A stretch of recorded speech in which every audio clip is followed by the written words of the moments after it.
Hi, Minesh Baxi here, and I will tell you, parenting can be a big challenge, knowing as I have two children, 22-year-old and 18-year-old, and at the same time, I homeschool my children with Christianity as the focus and the faith to help us with that.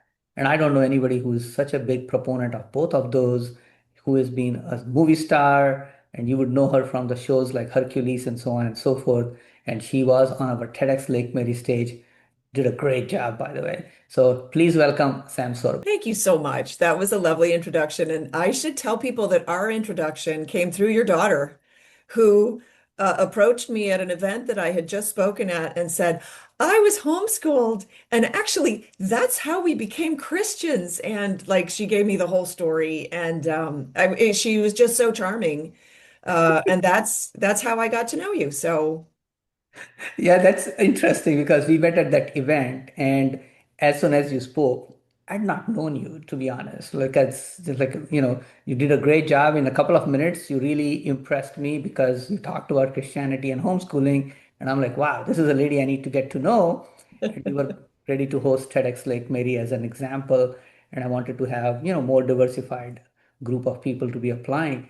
And I reached out to you, and here we are. We yes. became friends very quickly because we have so much in common. So, you're doing a great job of focusing on the values that I personally believe are tremendously important.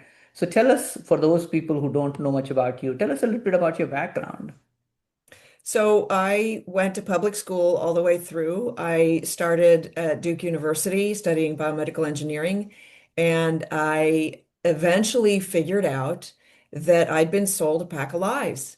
And the main lie was that money will make you happy, and that it was hard to come by. And so you had to work really hard to get as much money as possible because that's how you become happy.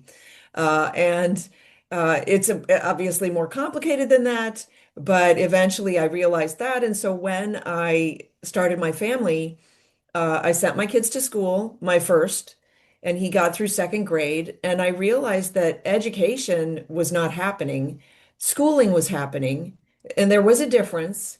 And there was a lot of other stuff that was happening in the schools that I didn't like, that had like nothing to do with education. And so I said to my husband, I think I could fail at homeschooling him and he'll still be better off. In other words, education should be about character formation, virtue training. But he wasn't getting any of that in school. He was getting, in fact, the opposite of that and bringing home an attitude that was not appreciated. And so I just figured, well, if he gets like the bare minimum of academics, which at least I can do that, like I can teach my kid how to add and subtract. I mean, I can do that, right? Then the rest of it should fall in place because I will also be doing the character. And so that's what it became for me, even though I will say it took me about 10 years to sort of realize that whole metric, um, because I was very focused on the academics. I thought they were just not doing academics to my satisfaction, and I needed to take over the academics, which was really unsettling for me, very difficult. I felt incredibly incapable. Mind you, I went to Duke University and I studied biomedical engineering, and I felt incapable. And that started me on a whole sort of tear about why did I feel so completely inadequate when arguably by pretty much every metric, I was a success in my personal life. I was a success in my public life, in my professional life, in my academic life. I'd been a success. So where was all of this insecurity generated? Well, it generated from my schooling. Yeah, it's interesting. The world we live in has the word called expert, right? And we are supposed to trust experts. And, I don't trust experts. For those, I don't know where people who are watching, listening, their opinion is, but the COVID told you, hopefully, if you were paying attention, opinion of experts doesn't mean squat, right? Okay. And the reason I mention all of that is over a time period, I realized that the word expert has been hijacked by people who have really no clear real world experience to help people improve their lives. And they Such have a hijacked it. Go ahead. What did you want to say? no, it's a great point to distinguish real world experience in order to help people. So they might even be an expert, but we all know that person who's an expert in something and literally can't get by in the real world, like has no common sense, would get hit by a car if they tried to cross the street, like that kind of thing. Somebody said to me today, well, I really wanted to go and, I'm going to look for somebody who's an expert. And my little spidey sense, like I started tingling because it's such a silly statement these days. We are the arbiters of who is expert and who is not expert. And as poor as we are in our determinations, we are still better than just taking the word of some unnamed institution. Okay.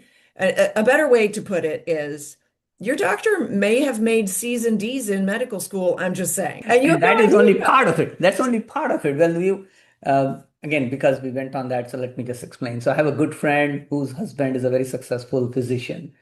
And I was at his place during all this COVID pandemic. And obviously, for those who are watching, I'm very clear. I didn't believe in the vaccine and I didn't take it, right? And he's somebody who peddles vaccine for a living, right?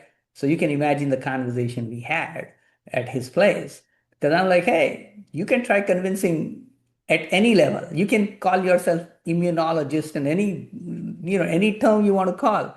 It's not going to impress me because I believe in my personal view of life, and other people are not just going to impress me with titles and get their view across to me and convince me to change my behavior because I like to use my common sense and I want to have real, because there are so many parent experts who have never been parents. I'm sure you have heard of those, right? Well, and that's like you mentioned common sense, and I feel like our schooling has sort of drilled our common sense out of us. Don't believe your lying eyes.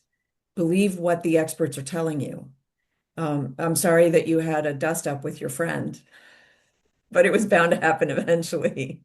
I have no problems. I stand for my beliefs just like you do, right? We are not afraid. We are afraid of Jesus, but that's pretty much where it stops, right? So, so let's talk about homeschooling because that has been a big focus for you and obviously for me as well. My children, you know them very well, Macy and Sahil, and I'm very happy with the way they have turned out, and I know you are very happy with the way your children have turned out. So, why homeschooling do you feel is very helpful, and why parents should be focused on it? Well, first, because it's biblical. There's no place in the Bible that God says, find a good school for your child. None of the prophets say, find a good school for your child. None of the disciples advocate for schooling children. So, where did we get this idea of school from? Well, obviously from the enemy. If it didn't come from God, oh boy, well, that sets a whole different tone. And then you start looking at what they're doing to children in the schools, and you realize that it is anti-God now more than ever. So I, despite my trepidation, and it was immense. My trepidation was immense.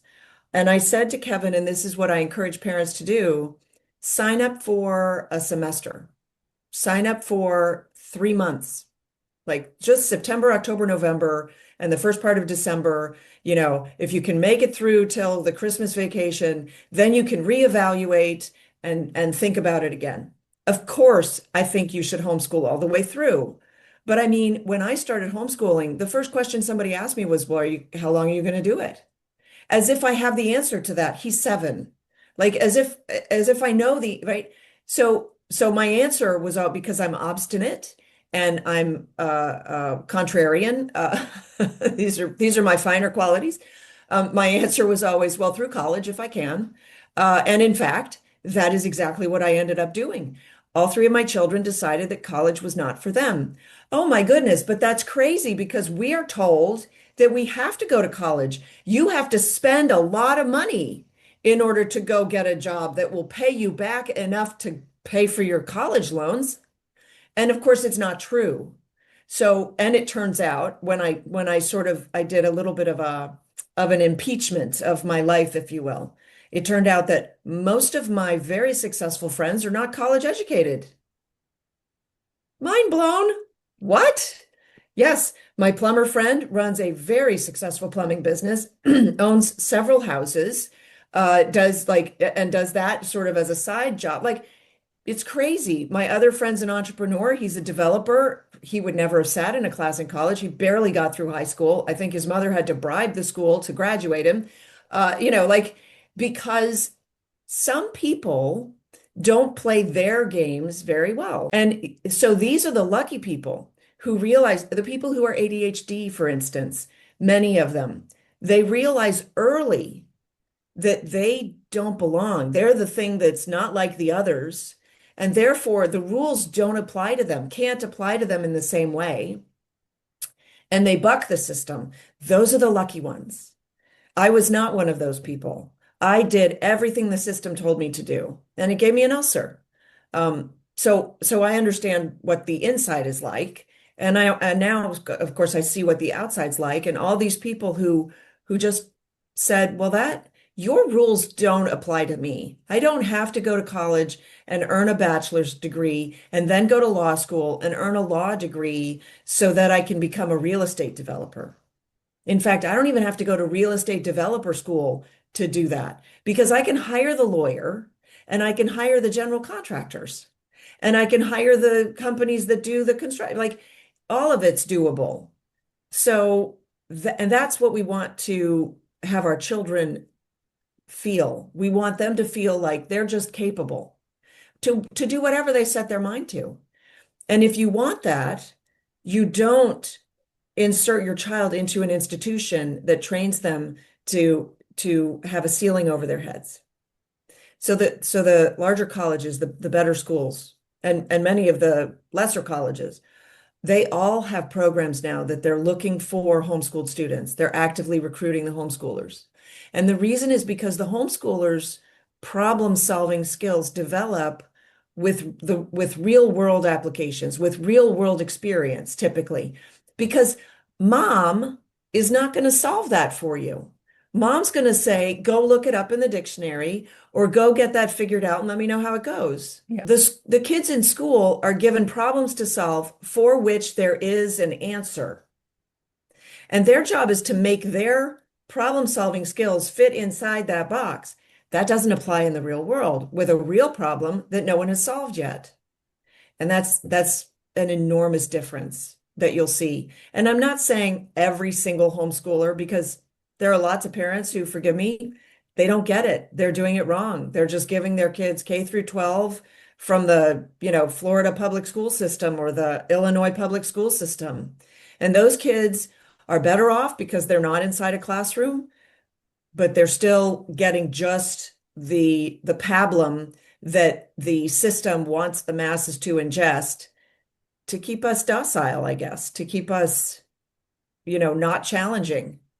And that's not, I want my kid to challenge the system all day long. I want him to, rebuild the system better. And I'm in total agreement with you because when you're talking about those things, so let me cover 3 points here. The first is that they don't need a college degree. So my daughter, Macy very well. She's a very good speaker and a coach. And she was invited to actually critique 8 presenters from organizational development. It's a group called GOODEX is their version of TEDx, right? And my daughter, right on the spot, had to listen to the 6 to 8 minute presentation from these people. She didn't have a clue what OD meant before because, that's not part of the curriculum, right? But immediately when I explained to her, she understood and she was able to give very pointed, very clear advice on how to improve presentation to these people on the spot without any, major notes or preparation time. And these people were 20 to 50 years older than her. And they were walking away with, wow, that was a great insight that she gave. So it's not about college. It's about willing to learn quickly when you have to learn as it goes. And I think that's what some people need to really learn. The number two thing, I have a book called Seven Critical Career Skills They Don't Teach in School because I didn't believe in academics education. I was a geek. I was number one in my engineering, got a gold medal, went to one of the top universities in India. But I realized very quickly my academic skills weren't very helpful to real world experience because I was failing in certain areas. I'm like, why is that happening? Well, the academics didn't prepare me very well. And last but not least, I think you and I know this very well. You and I create a relationship with children at a deeper level by building that homeschooling culture and having them actually learn together as a family. And I said, you know, me and our situation, it's been a big blessing for us to do that. And I think parents are missing that opportunity.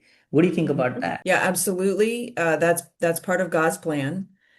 It used to be that mom and dad worked at the home, and the kids worked with them because at a certain age they were useful, and that gave them a sense of purpose in their lives. Because even if they didn't know sort of what they were going to be when they grew up, they knew that they had to milk the cow, because if the cow didn't get milked, that was a bad day. They knew that they had to go gather the chicken eggs or feed the chickens or do whatever on the farm, or help dad build the table, or serve the client in whatever aspect.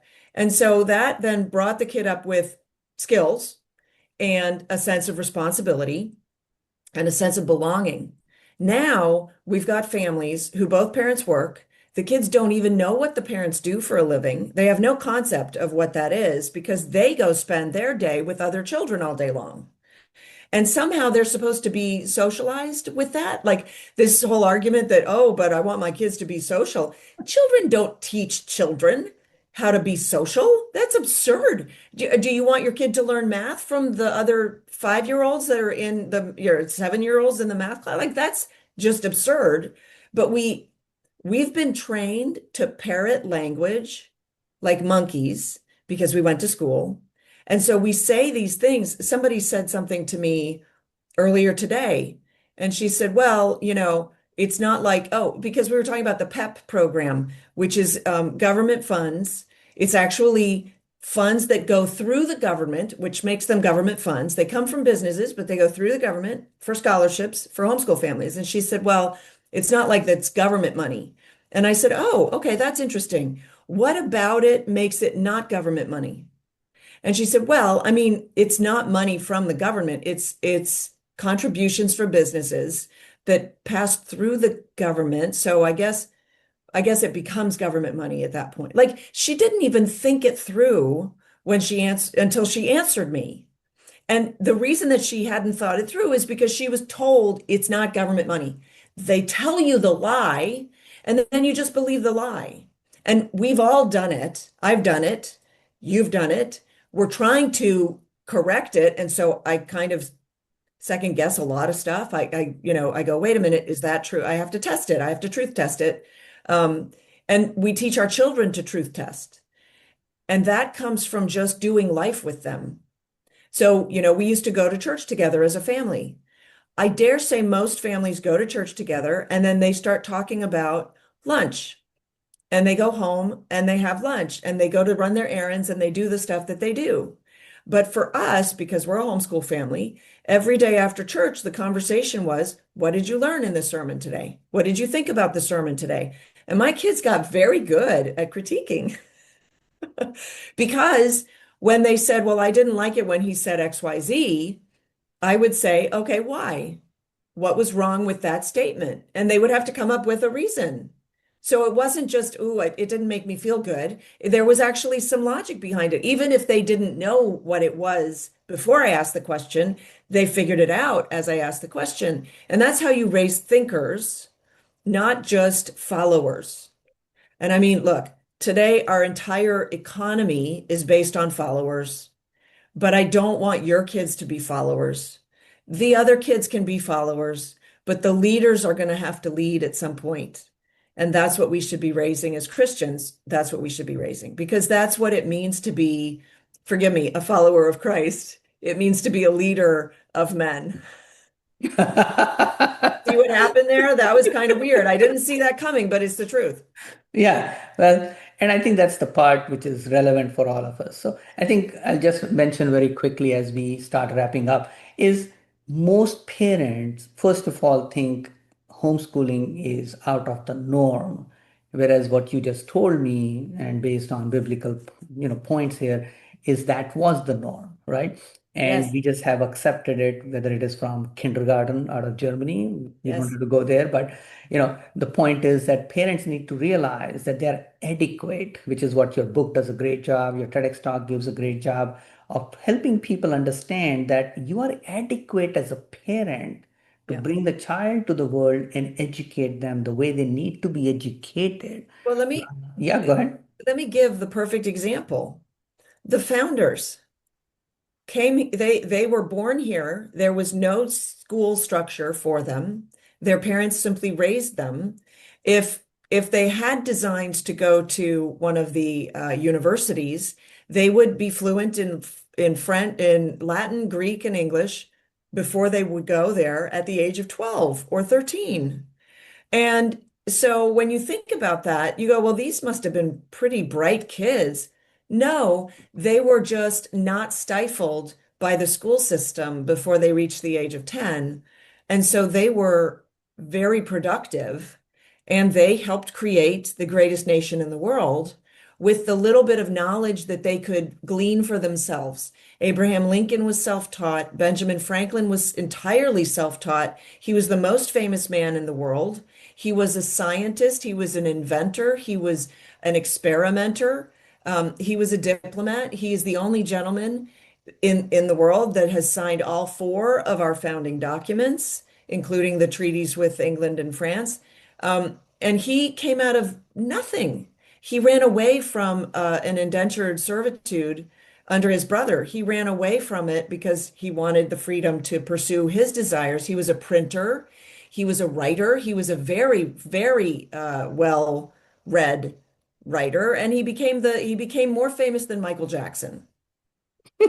And that was because he was entirely self-taught. So if So that appeals to you, if that's what you want for your children, and this is the focus of my TEDx talk, is that you can do it because it's not up to you. What you need to do is help your child pursue his curiosity that is ingrown in him. It's implanted in him by God. And as long as you are helping him fulfill that and seek his purpose, which is also implanted in him by God, then you are doing your part. And there isn't a textbook that I could give you for you to do that more successfully. I mean, I suppose my book, Parent's Guide to Homeschool, because it sort of resets the outlook for the parent and trains you to look at your child as an unfinished human being that you are just going to help become who he is intended to be. It's like the statue of David. Michelangelo said, I didn't carve David from the statue, I revealed him. I uncovered him. He was already in there. The person that your child needs to be is inside of him. Your job is not to get in the way of that. Your job is to facilitate that. School gets in the way of that. yeah, educare, I think is the word there, which is draw out, is what I remember. And I may be not accurate, but that's what my memory serves. So, Sam, what are some projects going on that you want to share with people so they can get in touch with you? They should, first of all, definitely watch your TEDx talk. That is phenomenal. I'll definitely put a link to that and your Thank you. book, which I loved reading your book as well. And Thank so go you. ahead and I know you are in a movie. Yes, I just finished shooting the movie based on the story of Noah. It's called The Flood. And I got to say, I'm very excited about it. It's pretty cool. It's a lot of AI. So there are going to be the enormous beasts, the wrestling with alligators and crocodiles and just the whole thing. It's very cool. I happen to be an animal lover, so this it just really appealed to me. But also, I love that what it does is it proposes that the world was very, very evil during Noah's time. And God's patience was tested to the point where he said, I will wipe them off the face of the earth. They are too evil. How evil were they? Maybe about as evil as we are today. Maybe they were trying to convince children to operate on body parts and change their gender and have sex with strangers and maybe that evil, right? Maybe they were lawsuits for no apparent reason. The big thing that I'm working on right now is Parents Demanding Justice Alliance. I'm trying to get some justice for parents who were brave enough to go and speak at a school board meeting and now are being told that they behaved like domestic terrorists. They were put on an FBI watch list, and the government then went after them. And they've been individually targeted by their school boards. And I just saw a video pop up of a representative pretending that, like J6ers, in which 5 people died, they didn't, and so many more were injured, they weren't. and that they occupied the White House. They didn't.